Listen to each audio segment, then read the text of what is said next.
الحمدللہ رب العالمین۔ محترم حضرات، نماز جمعہ اسلام کا عظیم ترین ہفتہ وار اجتماع ہے اور اس کی اصل روح خطبہ جمعہ سے وابستہ ہے۔ یہ محض نماز کی تمہید نہیں بلکہ امت کی اصلاح، ایمان کی تجدید اور زندگی کی درست سمت کا ذریعہ ہے۔ نبی کریم صلی اللہ علیہ وسلم نے صاف فرمایا کہ جو شخص اچھی طرح وضو کر کے جمعے کے لیے آئے، خطبہ غور سے سنے اور خاموش رہے، اس کے ایک جمعے سے دوسرے جمعے تک کے گناہ معاف کر دیے جاتے ہیں، بلکہ مزید 3 دن کے بھی۔ یہ عظیم فضیلت اسی وقت حاصل ہوتی ہے جب جمعے کے آداب پورے کیے جائیں، ورنہ محض ظاہری شرکت انسان کو اس اجر عظیم تک نہیں پہنچاتی۔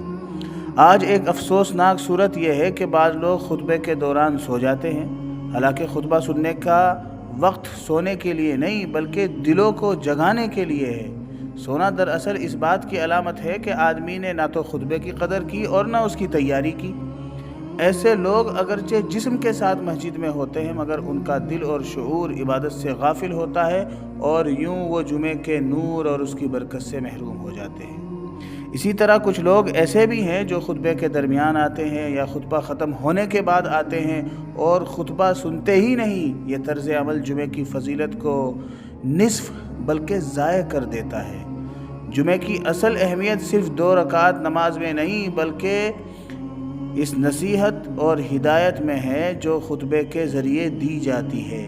جو شخص خطبہ ہی نہ سنے وہ جمعے کی اصل روح سے محروم رہ جاتا ہے۔ حقیقت یہ ہے کہ جمعے کی جو عظمت اور فضیلت ہمیں نظر آتی ہے وہ انہی چیزوں سے ہے۔ مسجد جلدی آنا، آگے بیٹھنا، خطبہ مکمل توجہ سے خاموشی سے سننا، خاموشی اختیار کرنا، دل کو نصیحت کے لیے حاضر رکھنا۔ جب یہ آداب چھوڑ دیے جائیں تو جمعہ صرف ایک رسمی نماز بن کر رہ جاتا ہے، جبکہ اس کا اصل مقصد فوت ہو جاتا ہے۔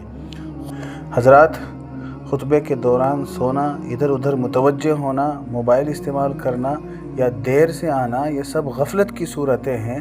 ان کا سب سے بڑا نقصان یہ ہے کہ انسان جمعے کے عظیم اجر، عظیم ثواب، گناہوں کی معافی اور دل کی اصلاح سے محروم ہو جاتا ہے۔ اس لیے ہر مسلمان کو چاہیے کہ جمعے کے دن اس نعمت کی قدر کرے، خطبہ دل و جان سے سنے اور ہر اس چیز سے بچے جو اس عبادت کے ثواب کو ضائع کر دے۔ اللہ تبارک و تعالی تمام مسلمانوں کو تمام آداب و شرائط کے ساتھ 5 وقتہ نماز اور جمعے کی ادائیگی کی توفیق عطا فرمائے۔ آمین۔